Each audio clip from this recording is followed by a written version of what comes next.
Okay, everybody, let's go ahead and get started. Good morning, everybody. Nice, cozy crowd here this morning. Everybody must be kind of tired. You guys in the mood for an early day? Yeah. I am too. I am too. We'll see what we can do to make. Huh? You want to leave right now? If you can leave right now if you want. Now the exam's still going to be the same, but you can leave right now if you want. Yeah. No, I am too. We'll see. We'll see what we can do about that. So if I start getting very verbose, then you can just kind of cut me off. So, just a couple of announcements. We're working on the schedule for the next math chat. The top candidates right now are either a Monday or Tuesday. So Kelly's helping me figure that out. So we'll have that posted pretty soon. So there'll be another extra credit opportunity there. Be reminded your extra credit will be due right before Thanksgiving, the 24th. Right before Thanksgiving. So again, that means that they have to be in physical possession of your form on the 24th. Not you do it on the 24th and turn it in on the 28th. They got to have the form by the 24th. So make sure that. Also, make sure, seriously, if you've turned in your extra credit form, give them a couple days. But if you turned in your extra credit form, make sure you go on Canvas to make sure that it's recorded on there. And if it's not, let them know. Okay, don't wait until December 2nd. And then say, hey, I turned it in 3 months ago, where is it? Okay. Now, they have meticulous records, so they've kept all of them. So what they're going to do is they're going to go back and flip through that and say, no, you didn't turn it in because we don't have it. All right, so avoid that whole conversation. If you turn it in, make sure you check to that it's recorded on there. Also, be reminded that the grades on Canvas, because we've gone past 10 homework problems now, so the grades on Canvas, your grade may not be 100% correct. I mean, it's going to be close, but it may not be accurate to the decimal point. We're going to clean that up next week with the exam. So when the exam grades come in, then we're going to go in and do all that. So I got to set up Canvas to drop the lowest homework scores, and I haven't done that yet. Okay, so just like I said, it'll be close to your real grade. It's not going to be 20 percentage points off or something. But Kelly has a grade calculator posted on there that you can calculate it exactly. Okay. And also on extra credit, Kelly was going through the extra credits this morning that people had turned in. She got a whole stack that people had turned in. And in that stack of extra credits that someone turned in, they turned in this one. So I just wanted to remind you guys that when you turn in your extra credit, if you want extra credit, then you need to put your name on there, and you need to sign it and tell us what you did. Because when you turn this, now my TAs are really, really good. I handpicked them, all right? They're excellent TAs. They're not that good. All right, so you got to give us something to go on here. I mean, even initials would be better than that. Okay, so yeah, they found this in the stack this morning. So help us out a little bit and tell us what to go on, will you? So, and believe it or not, I think those are all of my announcements, other than the standard ones, which you guys already know about, and all those have been going very well. So no need to go through that. So questions? Questions? Well, no questions. So I'm going to interpret that to mean that you guys are informed and we're all on the same page and everything's going good. So, okay. Let's go ahead and continue on. Though I couldn't resist hopping on Bankrate.com. By the way, this is a good website that you should be familiar with for looking up rates. I'm not going to put it on the exam, but just as business people, good interest rate information on here. And Kelly and I were joking before class, CD rates right now. Apparently, the average rate for a 5-year CD is 1.77%. So that means you can invest $1,000 at 1.77% for 5 years, which means that on your $1,000, you will get $17.70 a year in taxable income, which means that you will be able to go to McDonald's once a quarter. So, good investment opportunity. Might want to take advantage of it. All right, let's go ahead and, if I can get everything. Go ahead and continue on. So all we're going to do today is wrap up statement of cash flow. So we went through quite a bit of pain last time of preparing the statement of cash flow. That was really important because, in my opinion, the best way to learn this statement is to actually prepare it. So all we're doing is going off of the balance sheet and the income statement. So I pulled up, this is a Johnson & Johnson. So just a Just a reminder of what we're doing here. So notice net income at the top. We've got operating, investing, financing activities. Depreciation is at the top. Of course, depreciation may not be the only one because you may also have amortization and possibly outstanding. Notice just going down the change in current assets, current liabilities. Get down into the investing section, change in the long-term assets. Get down into the financing section, change in the equity accounts. Noticing that dividends paid is down in there like we talked about yesterday. And that gets us down to our change in cash. And here's that the difference between what we're doing here at kind of the 101 or maybe the 102 level, since you had this in your prior class, and real world. We talked about this a little bit yesterday, the effect of exchange rate changes. Okay, so it appears that that's foreign currency, so it's actually cash, but financial statements, U.S. financial statements, are always denominated in U.S. dollars. That's actually one of the principles from Chapter 1. Okay, so they're always denominated in U.S. dollars, so the value of that cash will change. And so there you go. All right. So just a reminder of that. And also be reminded that this statement has two functions, at least two functions. Those are, okay, to explain the change in cash from last year to this year. Okay. But probably more interestingly is exactly to reconcile, I can't draw on this, oh well. To reconcile the accrual basis net income to specifically the actual cash from operations. Okay? And all of these items right here are the accruals. Okay? Some of these accruals are going to be income increasing accruals, and some are going to be income decreasing accruals. Okay? So, very important point, the higher net income is relative to cash flow, then there's a lot of income increasing accruals in there. The lower net income is relative to cash flow, there's a lot of income decreasing accruals in there. Okay? And that's very useful information because if there are the earnings are subject to measurement error and intentional bias. Okay? And intentional bias is just a politically correct or a diplomatic way of saying earnings management, which we've talked about a little bit already. Okay? Well, if that's happening, it's probably going to be going on right in here. So the difference between the accrual net income and the operating cash flow gives us an indicator of earnings quality.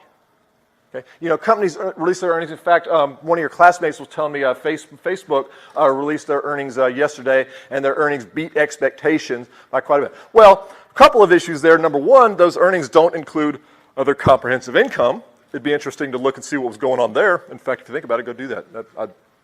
I'd be interested in what you find out. And also, we could look at the statement of cash flow to determine the earnings quality. And defining earnings quality is a little vague, but I think a good definition for our purposes would be how likely is it for earnings to persist? Okay. Well, Facebook just beat on their earnings. Okay, that's great. Is it a blip? Is it a one-time occurrence? Or do we expect that to persist into the future? Well, one of the ways we can gauge that is by looking at this difference. Right? Because if there's a lot of income increasing accruals in the earnings number, then it's possible, and this is not an absolute statement, but what you want to watch out for is the possibility that because those accruals are going to unwind, earnings will go down in the future. Okay? Now, just because there's a big difference doesn't mean, I've used this analogy before, it's like I always look at it like the idiot lights in your car. You know, just because the check engine light comes on doesn't really mean there's something wrong with your engine. Okay, but you want to check it out. Okay, just because there's a big difference here doesn't necessarily mean earnings are low quality. It's just something you want to watch out for, something you might want to investigate. Okay, questions so far? Let me see where I'm at. Questions? Okay. More specifically, the way that we can the way that we can measure earnings quality is the difference between net income and operating cash flow divided by average assets. And really the only reason that we're dividing by average assets, average total assets, is just to scale it for size. Okay? So really all this is getting at is the difference between net income and operating cash flow. So like we just talked about with our net income increasing accruals, the larger this ratio, the more likely it is that earnings are of lower quality. The higher this ratio, the more likely that earnings are of lower quality. So while everybody's going, if that applied to Facebook, let's just say, okay, while everybody's going bananas driving Facebook prices up, we as decision makers are going in and shorting it. Or if we own Facebook, we're going to sell it. So all this pandemonium that's going on right now, we'll sell into that and then wait for prices to drop back down after a little while and get back in at a lower price. Okay? So far, so good? Oh, yeah. Operating cash flow. Thank you. Operating cash flow, yeah. Oh, that's this here? Net income minus operating cash flow divided by average total assets. Okay. Sorry about that. Okay. Okay, we got it now? Net income divided by our net income minus operating cash flow divided by average total assets. Okay? All right, for example, let's say you have 3 companies. Okay. ABC, we got looking at net income, operating cash flow, and then average total assets. Sorry about that. Average total assets. All right. Company A, net income $3 million, operating cash flow $1.75 million, average assets $10 million. And I just made average assets the same for all of them. Company B, income $3.5 million, operating cash flow $1.5 million, and then C, net income $2.5, operating cash flow $2 million. Okay. Exam question, which company probably has the lowest earnings quality? Again, this is not an absolute statement, okay, but something we'll watch. Which one probably has the lowest? B. Okay. B, for 2, with these simple numbers, you can just kind of look at them and you can see that the difference between this is greater than all the others. Okay, so with these simple numbers you can do that, but if you calculated out your earnings quality ratio here, then what you would get is 0.13, 0.20, and 0.05. Okay. So a second exam question, which one has probably the highest earnings quality? C. C. Okay, for the opposite reason, because C apparently has a lot of income decreasing accruals. Therefore, we would expect them to unwind in the future and therefore raise earnings. Which might be a better example than Facebook. Maybe you have a company that missed on their earnings. Okay? Well, take a look at the earnings quality. Because if they missed, but they have a very high earning quality, then it may very well be that the reason they missed is because they have some extra accruals in there. And that might be a buying opportunity for you. Okay. Questions? Questions? Okay. The common accruals. Ooh, I got lucky getting out of that one. Okay. Some of the common accruals. Let me see if I can. Hopefully, this will make this easier. So you have income increasing accruals, income decreasing accruals. All right. So some of your common accruals, first one, of course, would be depreciation. So I hope, because we talked about this last time as a matter of fact, I hope that it's intuitive that if depreciation increases, then that's going to decrease, excuse me, yeah, if depreciation increases, then income will decrease. Therefore, that would be and let me just leave it like that. Decrease. Okay, so if depreciation decreased, then that would increase income. Okay. Accounts receivable. Okay. If accounts receivable goes up, then generally speaking, is income going to go up or down? Up. So if accounts receivable increases, then that would be an income increasing accrual. If that doesn't make sense, what's your journal entry? Accounts receivable, revenue. Okay. And, of course, the opposite. Okay. Inventory, same conversation. Income increasing, income decreasing. Okay. And then accounts payable and accrued expenses, which are liabilities, would be the opposite. Okay? So just some of the common accruals that you'll see. In fact, we saw most of these just a minute ago on our real life Johnson & Johnson statement of cash flow. Make sense? Yeah. So that's saying like when inventory is increasing, that means income is increasing too? Yeah. Yeah, because again, what's your entry, basically speaking? Well, if inventory goes up, then cost of goods sold will go down. So expenses decreasing, income increasing. So again, if a company has a lot of these income increasing accruals, this is what you're looking out for right here. Okay. Well, depreciation. We've talked quite a bit about the depreciation method that they choose. Okay, will affect earnings. Okay. Accounts receivable.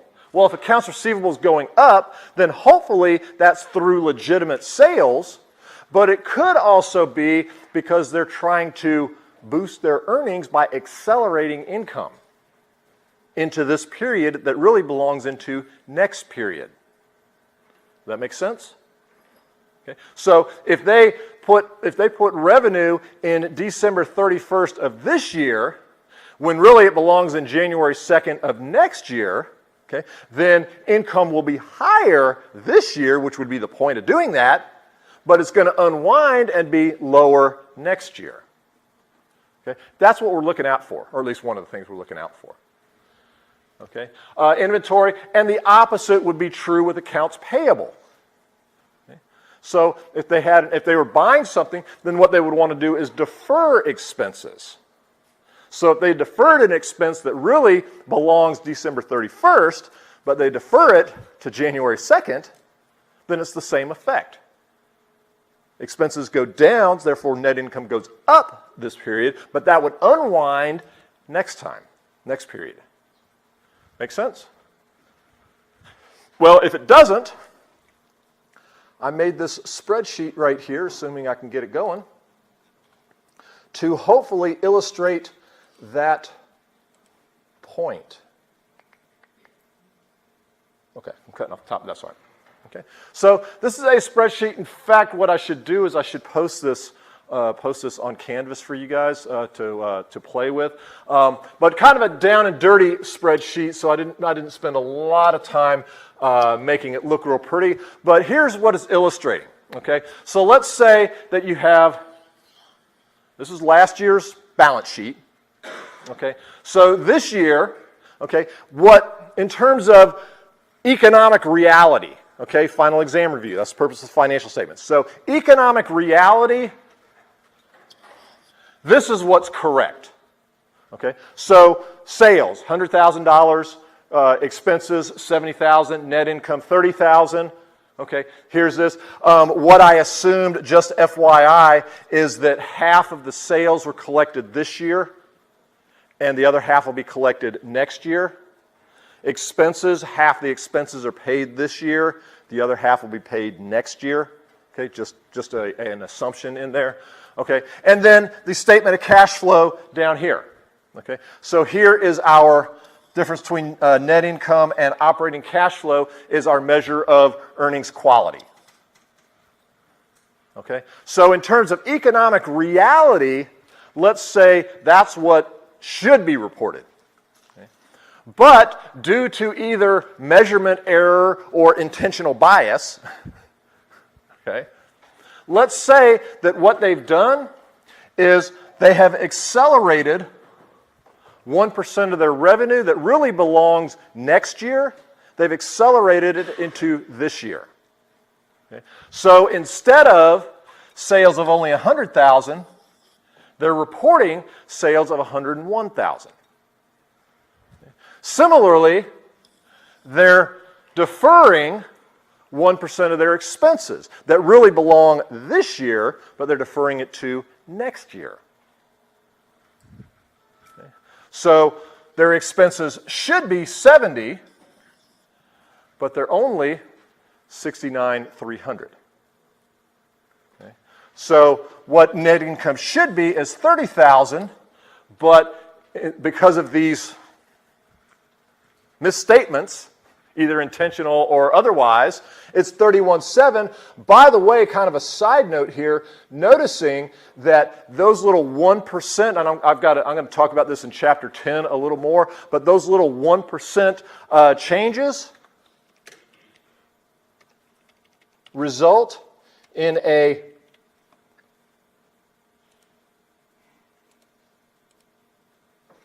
$5.7% difference in earnings. Assuming I did all my math correctly on here. 5%, 5.7% difference in earnings. That's a side note. We'll talk more about that in chapter 10. Okay. So, because of as reported, now, accounts receivable, for example. Okay, what I just said was if they're increasing, then what we want to watch out for is the possibility that they'll unwind next year and drive income down. But that's not necessarily true. They could have increased because sales increased, which would be legitimate. Okay, but let's say two scenarios. The first one is, let's say that that's not the case. Okay, so there actually was no growth in sales. They just accelerated revenue and deferred expenses. Well, when we look at our, where's the,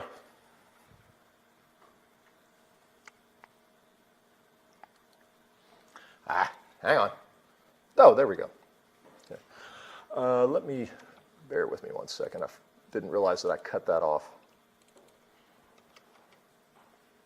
There we go, much better. Okay, so notice that correct, this is the earnings quality ratio that we just, that's the ratio that we just talked about. Net income minus operating cash flow divided by total assets, or average total assets, okay? So what it should be correctly is 0.078, okay? But notice, as reported, that ratio is higher. Again, indicating a potential low quality in earnings. And that's exactly what we're seeing in this spreadsheet, okay? So let's say that there was really no growth in sales. So notice that, well, you don't have last year's on here, but correct sales is 100,000, okay? And then if there's no growth, okay, it was reported as 101, next year be 99. So it's 100,000 average over the 2 years. It's just they accelerated some of the revenue. Okay? Because of that, and because of the expenses, then when that unwinds, their earnings next period, next year, will actually go down by 11%. Okay? Does that make sense? Okay. And that's what this earnings quality, this is what the difference between net income and operating cash flow is potentially alerting us to. Okay? But the second scenario, let's say that the accounts receivable was the result of increased sales. So notice that next year, sales actually are 101. Well, because of the unwinding of the expenses, net income would still go down by 4% in this example. Okay? So what we talked about with the statement of cash flow was what it does. We talked about how to prepare it. And this is at least one interpretation of the statement of cash flow that I think is very useful for us as decision makers. Okay, so you could dial this in along with your other comprehensive income information that we talked about in Chapter 8 to really get behind these Facebook earnings that just came out. That would actually be interesting to do that. If you do that, bring it in on Tuesday and tell me what you got. That would actually be very interesting. Okay, okay, questions. And by the way, I have this set up for when I post it. And I could set it up a little better, but the input cell is right here. Okay, so if there was no biases, right, then everything works out fine. But notice that to the extent, okay, keep your eye on both what I have in yellow. So both the earnings quality measure and the future effect on earnings. Okay, so what we just did was 1%. What if they got crazy and went 2%? Okay. Notice that the earnings quality measure went higher, and notice the unwinding is greater. Okay, so it's more of a problem. 3%, so forth and so on. What would happen if you got crazy? 50%, yeah. Unrealistic, but okay. Questions? Because before I open my big mouth, let me double check my notes, make sure I didn't forget anything. Earnings quality, we got that. Income increasing, decreasing, got that. And that takes care of the statement of cash flow, I think. Questions? Questions? Okay, some of the questions that we did on here, you'll see again on your homework. So you'll have some practice on that. You in the mood for an early day? Me too. So, all right. So that's it. The exam will definitely go through Chapter 9. On Tuesday, we will start Chapter 10, and we'll see how far we get on. We'll see how far we get on Tuesday. Okay. But definitely, I think 7 was on the last exam, wasn't it? I think it was. So 8 and 9 on this. Yeah. So when is the exam open next week? Thursday, right? It opens on Thursday, right? Yeah, I'm pretty sure it opens on Thursday. Double check the exam schedule, but I'm pretty sure it opens on Thursday and closes, I want to say, on Monday. Don't quote me on that. Check the exam schedule, but on Thursday. So we'll start Chapter 10 on Tuesday, and we'll call it a day. So I'll see you next week. Yeah. No, I said it'll be at least 8 and 9. We'll see how far we get on Tuesday into Chapter 10. So I'll update you on that. Was that your question as well? Okay. All right. Good deal. All right. Have a good rest of the week, and I'll see you next week.